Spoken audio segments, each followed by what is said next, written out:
बाबूजी, हम गायक कलाकार गौरी शंकर आचार्य, मर्यादपुर जनपद मऊ, अंजलि रिकॉर्डिंग स्टूडियो, मर्यादपुर जनपद मऊ के सौजन्य से बाबू दयाल मौर्य के देख रेख में एक ठे बिरहा हम भेजे थे।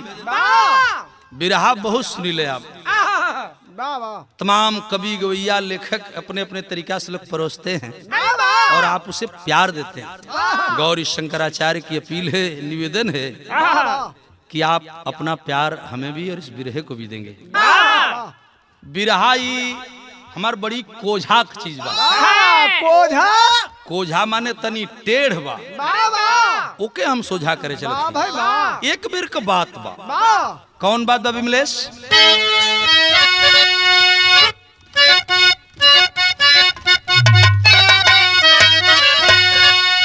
अब हस्तिनापुरी मझार सजा दुर्योधन का दरबार, भीम को बीच सभा में बोला पवन कुमार।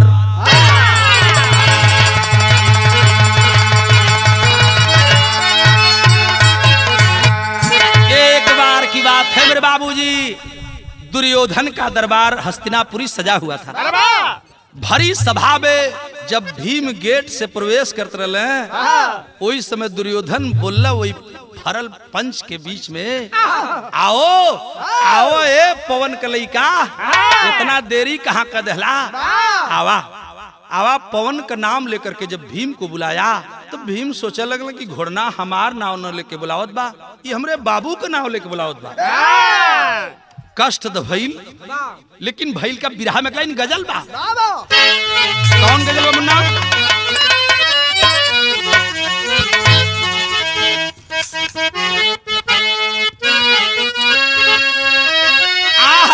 यही तर्ज बा कि अब मजा नहीं आता, अब मजा नहीं आता दूर रह के जीने में, अब मजा नहीं आता दूर रह के जीने में, अब मजा नहीं आता,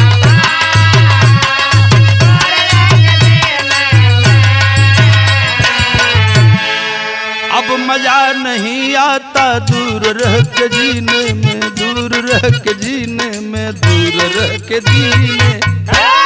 या नबी बुला लीजिए, या नबी बुला लीजिए, अरे मुझको भी मदीने में, या नबी बुला लीजिए।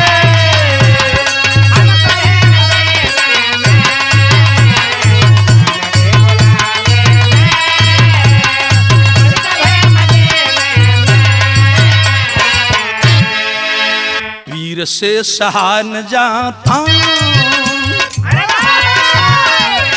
पीर से सहा न जाता, अरे व्यंग बान बातों का, पीर से सहा न जाता, व्यंग बान बातों, पीर से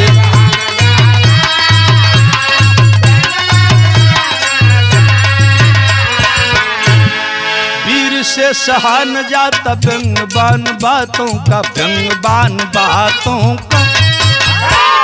बात से है मानता नहीं, यह सही है, बात से है मानता नहीं, सोहा भूत लातों का, बात से है मानता नहीं, सोहा भूत लातों का।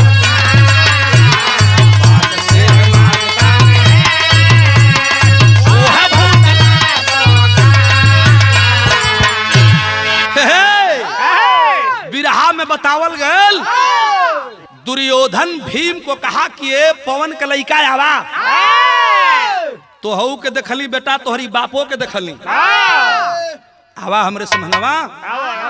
ये सुनल भीम गढ़ुआ गेल, कहला कि घोड़ना हमार नौवा न ले कि हमरे बाबू के नाम लेते। ये तना ना, वही दरबार में दुर्योधन कैला का सैर लगी बेटा।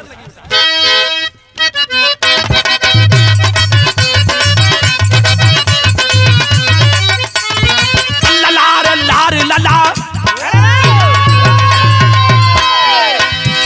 हस्तिनापुर में दुर्योधन का दरबार सजा,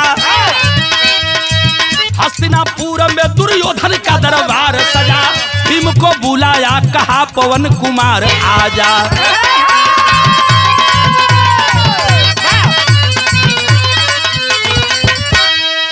बुलाता युधिष्ठिर को कहा धर्म के लाल सुनो, बुलाता युधिष्ठिर को कहा धर्म के लाल सुनो। अर्जुन को बुलाता कह के इंद्रपाल सुनो।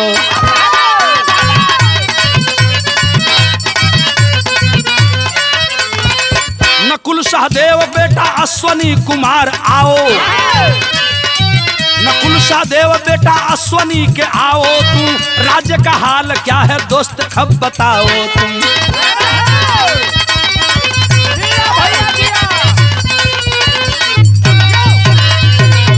ए भैया भैया हो हस्तिनापुरी के दरबार सजल रहलो। भीम प्रवेश कैलन तो पवन के लइका कह के बोलू। दुर्योधन की यह बात साल ही रही थी, तब तक धर्मराज युधिष्ठिर प्रवेश कैलन। जब धर्मराज गेट प्रवेश पार कर बाटे तो ले दुर्योधन बोलल कि आवा आवा धर्म के लइका आवा, धर्म के लइका आवा। सब लोग हंस लगल।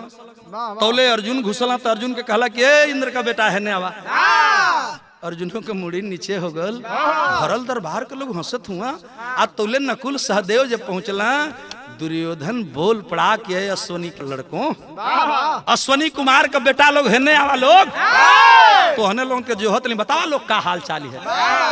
ये बतिया बड़ा सालत है पांचों भैया पांडवन की। ओई दिन के सभा खत्म भल। बिहान भइले बागीचे में जब भ्रमण करे खातिर पांचों भैया गेला, फिर वह बात दुर्योधन कहला भीम के किए पवन के लइका आवा। धर्मराज के कहला कि ये धर्म का लइका आवा। अर्जुन के कहला कि ये इंद्र का लइका आवा, सोनी का लइका लोग। तो हम लोग दोनों जने आवा। नकुल सहदेव के कहला ई बतिया सबके त नीक लगल, लेकिन भीम भैया के बर्दाश्त न भल। गईला माई कुंती के लगे, कहला माई ई का बोलत रे, हमन का गर्दनिया शर्म से झुकत बा।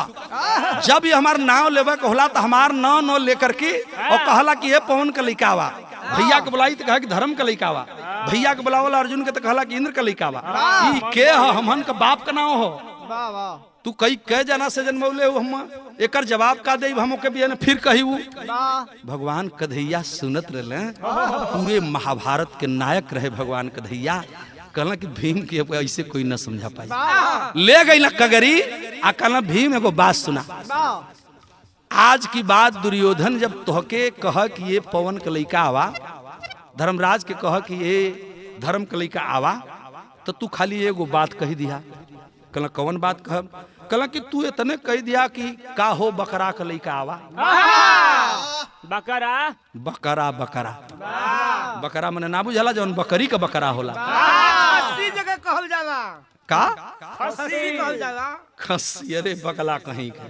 यही तरह आदमी खस्सी मत इनके तात हूँ अब तो के 80 याद आवत है। भैया बिरहा गजब भल जब भीम पौला युक्ति लगल कहला कि उपाय तो कन्हैया बता दे। आओ घोड़ना तो हम बतावत हैं।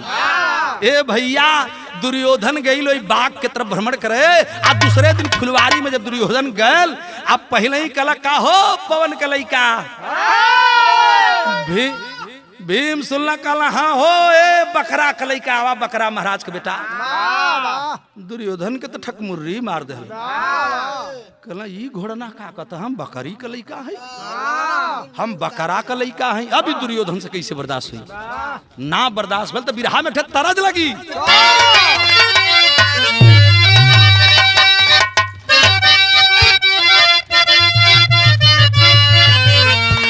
यहाँ तर्ज बा कि भैया तो भैला, अरे भैया तो भैला पुजारी भौजी तोहार कजरा के निहारी भौजी, तोहार कजरा के निहारी तोहार कजरा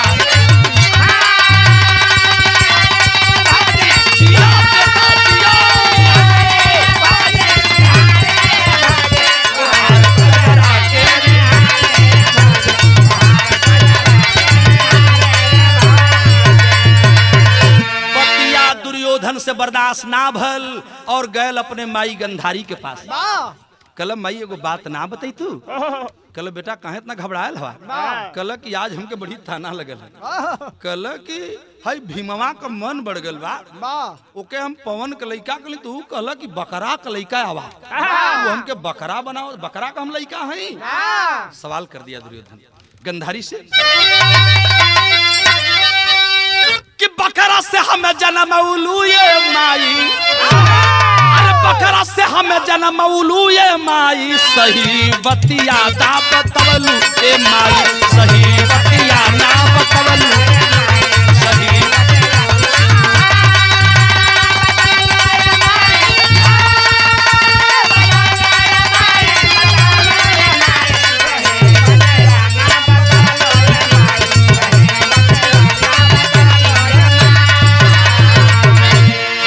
सवाल कैला कि बकरा से हम जन्म वलू ये माई, सही बतिया ना बतवलू ए माई, सही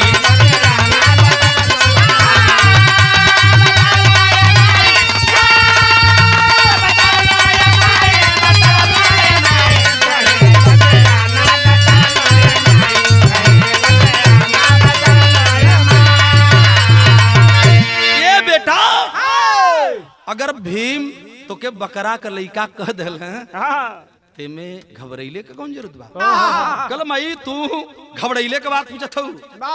अब्बा जाइब आउ गदा युद्ध करला त गदा उठा के अतड़ी पतड़ी बहरा कर दे। सही बतावा। गंधारी समझ गेल कि बेटा जब गुस्सिया जाए तो कुछ कह दे। कल तब गंधारी बतौली नहीं कि गंधार राजा सुबल तोहर नाना,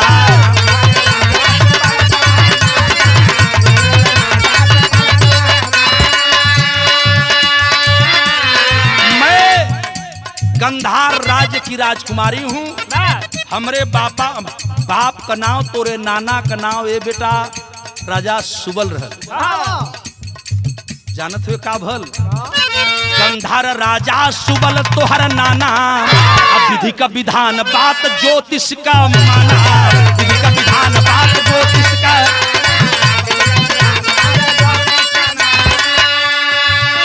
अरे टोटका में बकरा से शादी रचाई, सही बतिया ना बतवलू ये माई, सही बतिया ना बतवलू।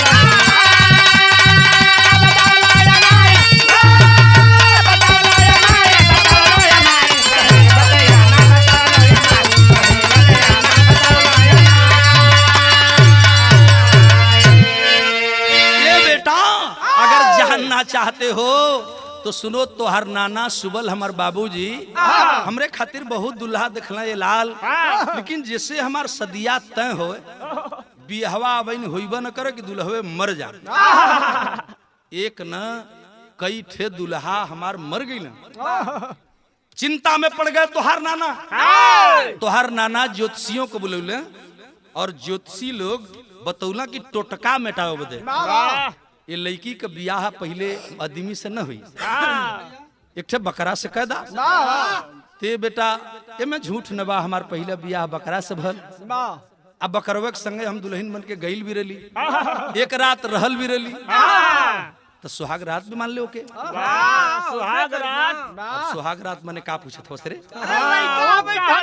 तई कुल लइका बताई है कुल का हमरे फिर पड़ हो भैया।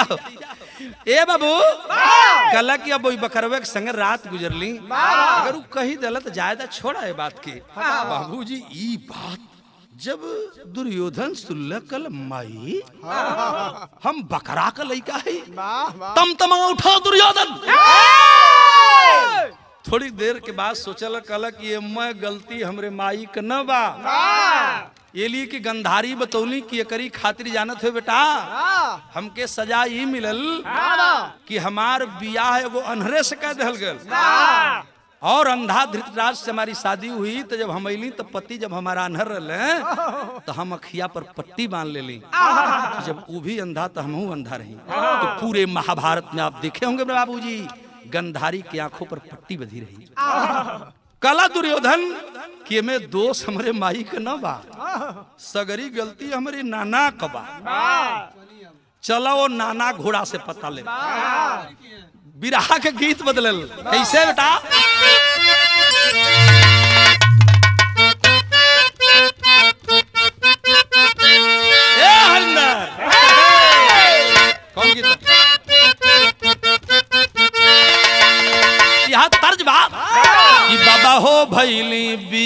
बियाहन जो।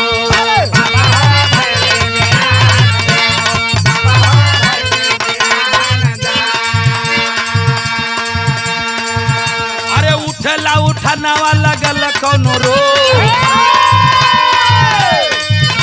अरे उठला उठानावा लगल कौनो रोग, बाबा हो भइल बियाहन जो।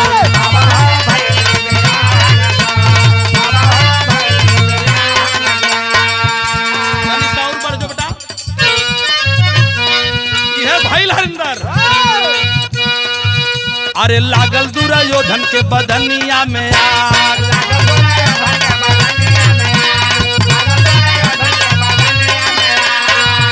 अरे नाना मोरा कुला में लगा दहल दाग, नाना मोरा कुला में लगा दहल दाग, लागल दुर्योधन के बदनिया में आग।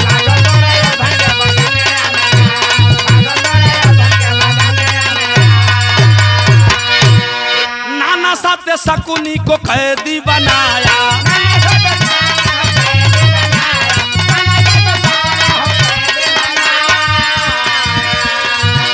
बाबूजी सुबल नरेश का 100 बेटा रहला, दुर्योधन का मामा 100 गो मामा रहला, जोने में बड़का शकुनी रहला। कहला कि नाना के संगे ममन के भी ना छोड़ब। दुर्योधन का कैला सत्तार बाबू कि नाना साथे शकुनी को कैदी बनाया, जेलिया में 99 मामा को मुआया।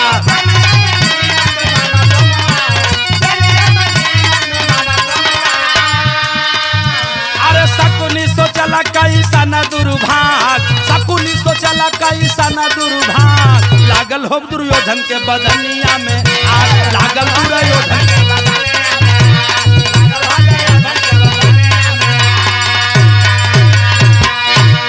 अपने नाना गंधार नरेश सुबल को तो पकड़ा, उनकी 100 लइकन के भी पकड़ ले। शकुनी साथे 100 भाई को ला करके दुर्योधन कैद खाने में डाल दिया। जेल में न पानी दे, न खाना दे, न सुता का व्यवस्था, न बैठे का व्यवस्था, न बैठे का व्यवस्था, न उठे की व्यवस्था, खाली खड़े खड़े। कुल्ही कैदी परेशान हुआ। दुर्योधन हंस रहा, मजा ले रहा। बहुत हमारी माई के परेशान खिलल, हमके ताना सुने वाला लोग हम बकरा का लइका है। हमारी माई के अनहरे से बियाह कर दिला लोग, लेवा तो हम बतावत ही बिना खाना का महाभारत बतावला रामभवन कि शकुनी 100 भाई में से 99 मामा मर गए। पानी बिना तड़प तड़प कोई जलिया मर गया, तब भी दुर्योधन को दया नहीं आई। बच गया कौन? राजा सुबल और उनका बेटा शकुनी। एक दिन दोनों जने अपने में बतियावत हूँ, का बतियावा लगला? रात का पहर कवि जी टेरी लिखल गया बेटा,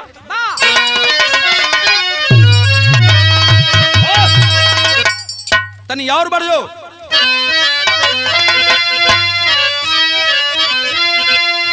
अरे लियाई 100 भाई का बदला, अरे लियाई 100 भाई का बदला, शकुनी मन ही मन जलिया में नीति बनाई। कहे सुबल की बेटा शकुनी,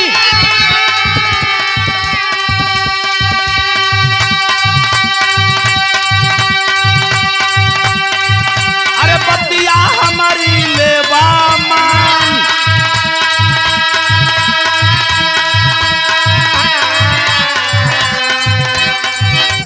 खुद मेरी तन की हड्डी से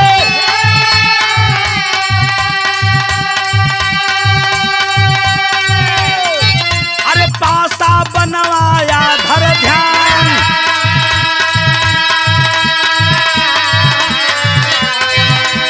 गया बीत दिन भूल न जाना,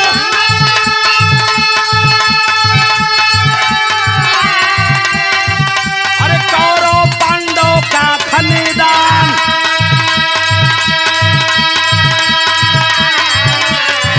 अरे घोर घमंड तोड़ सबही का, घोर घमंड तोड़ सबही का, बदला ले लेना श्रीमान, अरे बदला ले लेना।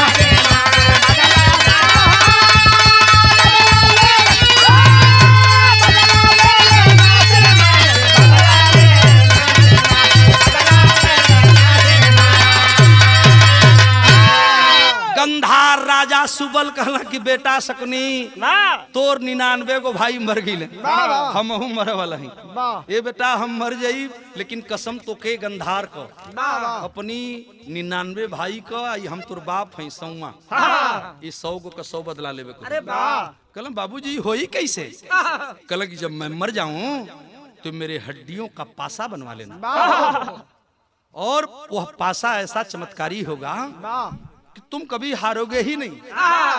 और इसी पासे के सहारे 99 भाई और एगो अपने बाबू का बदला तुम ले को। शकुनी कहला कि पापा ये का कहत हुआ बाबू? ठीक बा।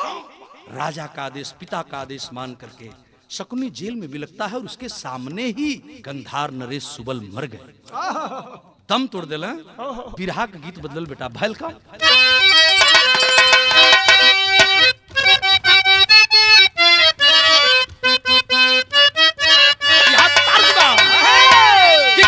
करावा लाए पिया घरे बैठवाला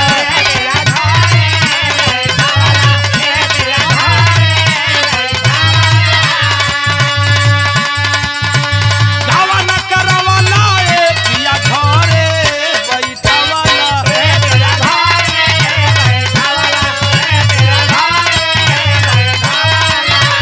पिया हो घरे बैठवाला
सुबल मरी गईले शकुनी सोचा मनावा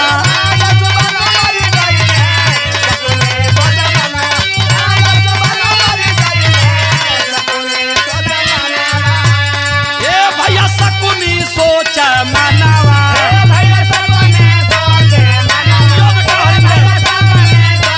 भैया हो शकुनी सोचा मनावा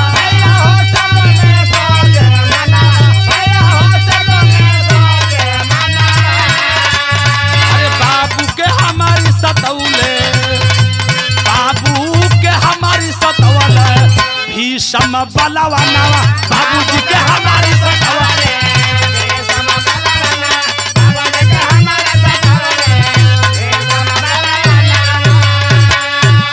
कहला अगर ये में दोष माई के बियाह में अगर दोष हमारी बाबूजी का बा तो इससे कम दोष से भीषम का नाई बा। ये अनहरे संगे बियाह करोलस हमारे इतना सुगर माई का ये भीषमवा के भी न छोड़ब ये हम न कदी दुर्योधन कर का पहलू देखे बाबू सोचा थे को बात कि जबरी से सदिया रचवला है अनहरा के संगवा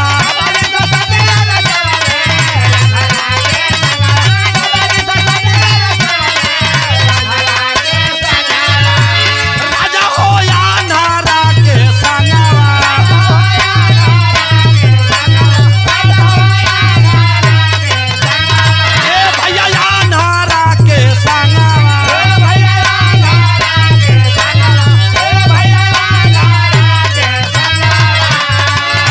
बहिन के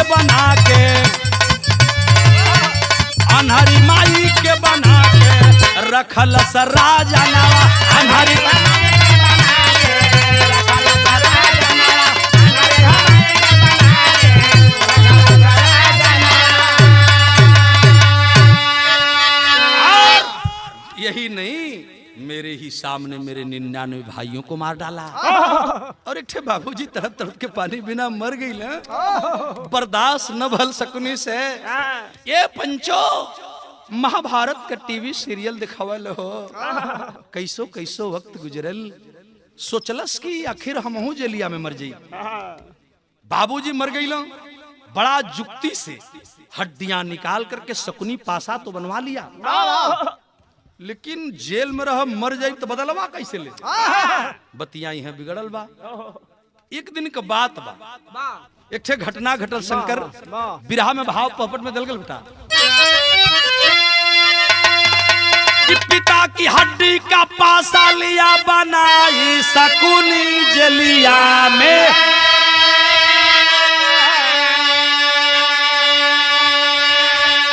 बाबू की हड्डी का पासा लिया बनाई शकुनी जेलिया में।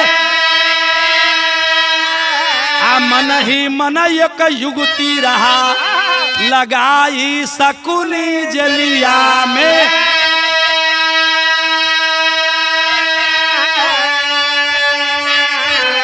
एक दिन दुर्योधन बाग में लघु शंका रहा मेटाई हो, पिसाब से एक फल ढक गई। ये बाबू दुर्योधन मुस्काई,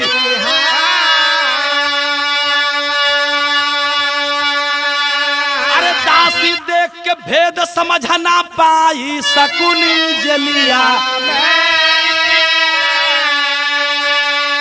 अरे दासी देख के भेद समझ ना पाई शकुनी जेलिया। हंसी देखी दुर्योधन की मुस्काई शकुनी जेलिया।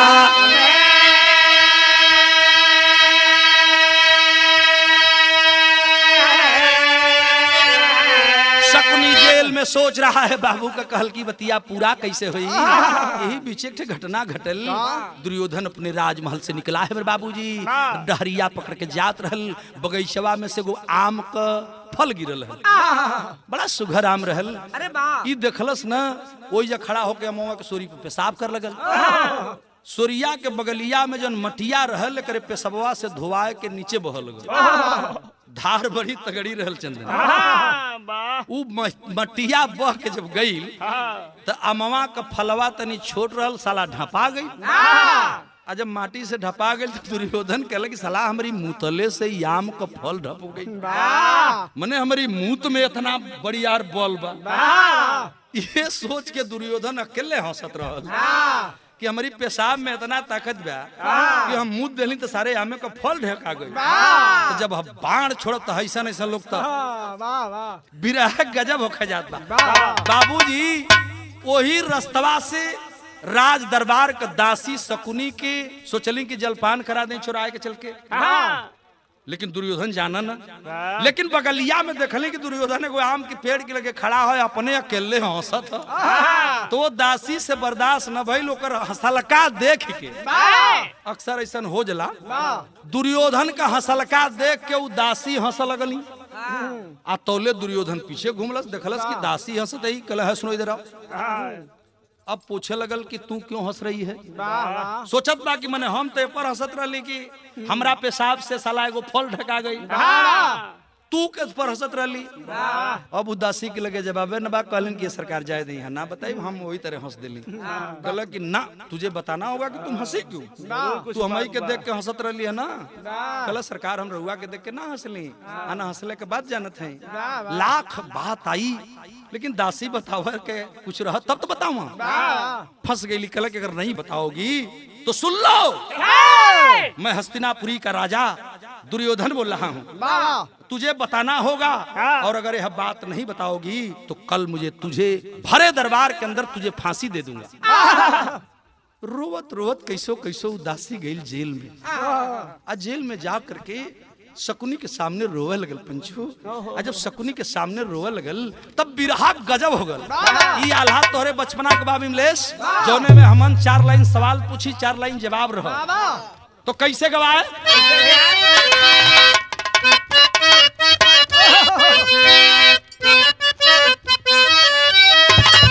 ए शर्मा जी सवाल रहल कि सावनी चुनरिया देखबा, अरे सावनी चुनरिया हो देखबा, कौन रानिया ओढ़ले हो रहली।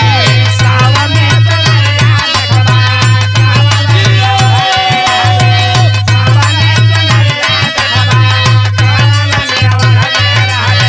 कौन रानिया कहरा भोरवा गंगा या स्नान।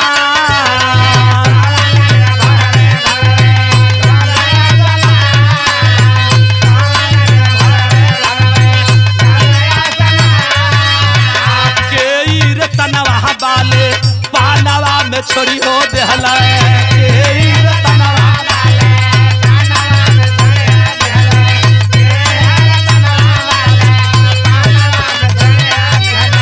कवन रानी हो गई चाऊ कवा परारी।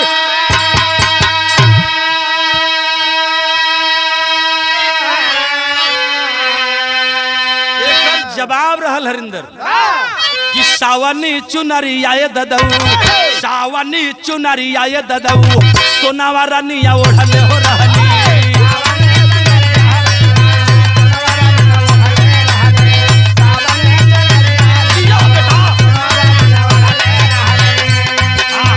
फूलावा रानिया कैली भोरवा गंगा या स्नान।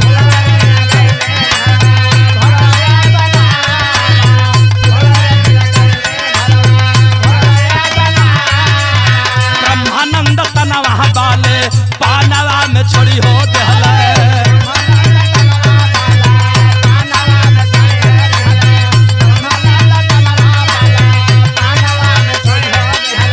चनवा रानी हो गई चाऊ कवा करारी।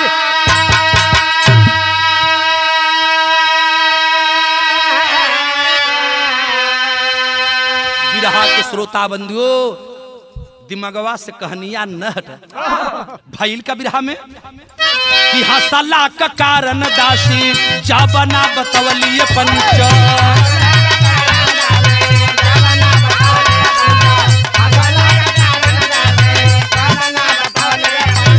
पूछे दुर्योधन कैसे भेद गई लुका।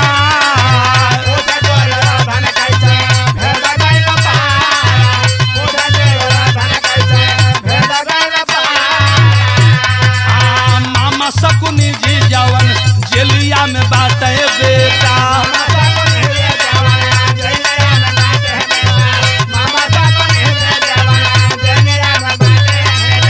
उहे हमारा के भेजा लहा समझाया।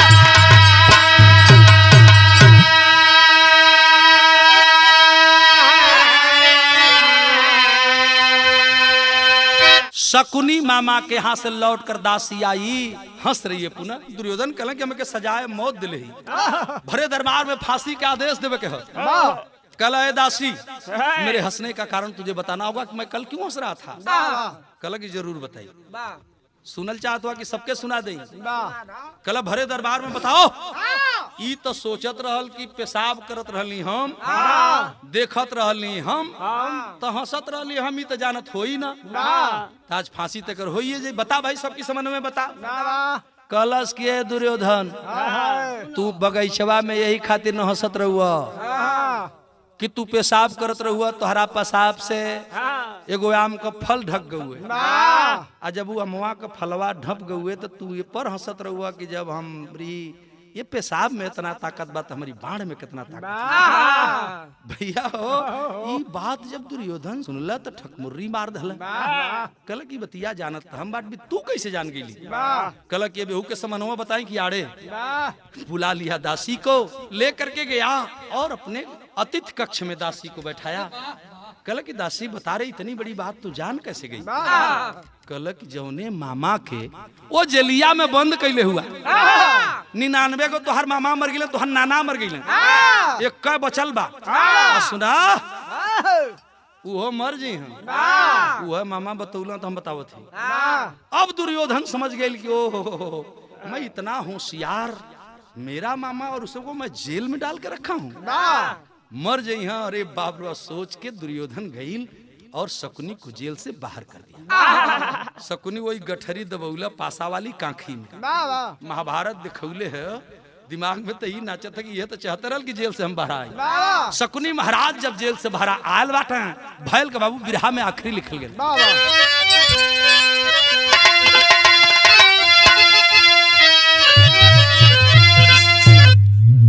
कि मौका पाई के महाभारत रचवाया शकुनी, भाई बाबू वाला बदला चुकाया शकुनी।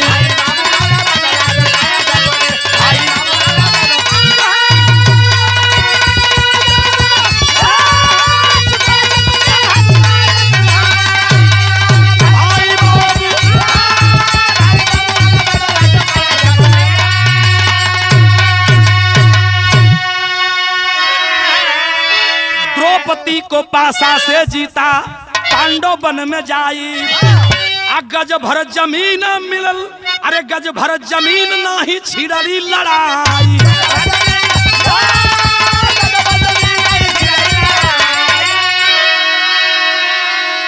कि द्रौपदी को पासा से जीता पांडव वन में जाई, गज भर जमीन न मिली हाँ छिड़ली लड़ाई।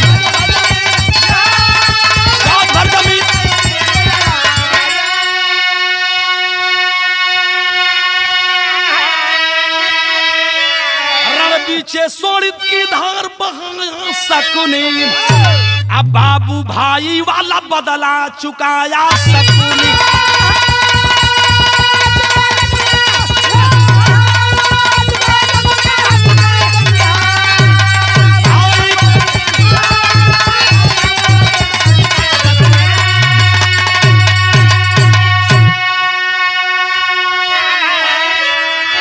वही बदला की भावना लेकर के पिताजी की बात को याद करते हुए शकुनी उसी अपने पिता के हड्डी के पासा से द्रौपदी को जुए में जीता।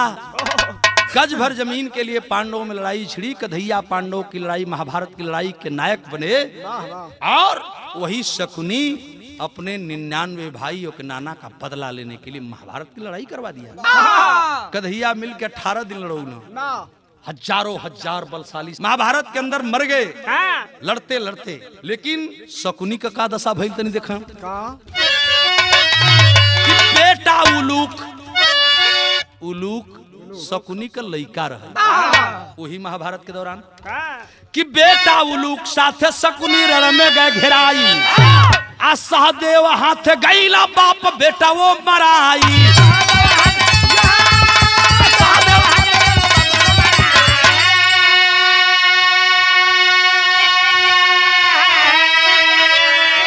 बेटा उलूक और शकुनी को वही पांचों भाइयों में भैया सहदेव लड़ाई के दौरान महाभारत के रण में मार डाले, जो महाभारत साक्षी है। बिरहा की लाइन में लिखा गया कि भाई से भाई रण में अब लड़वाया शकुनी, अब बाबू भाई वाला बदला चुकाया शकुनी।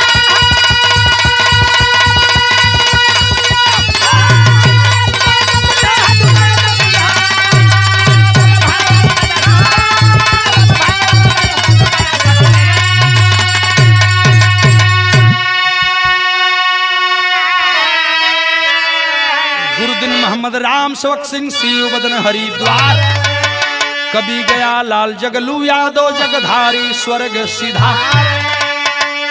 अरे लिया सौ भाई का बदला, अरे लिया सौ भाई का बदला, आचार्य गौरी शंकर की कलम कर है कविताई।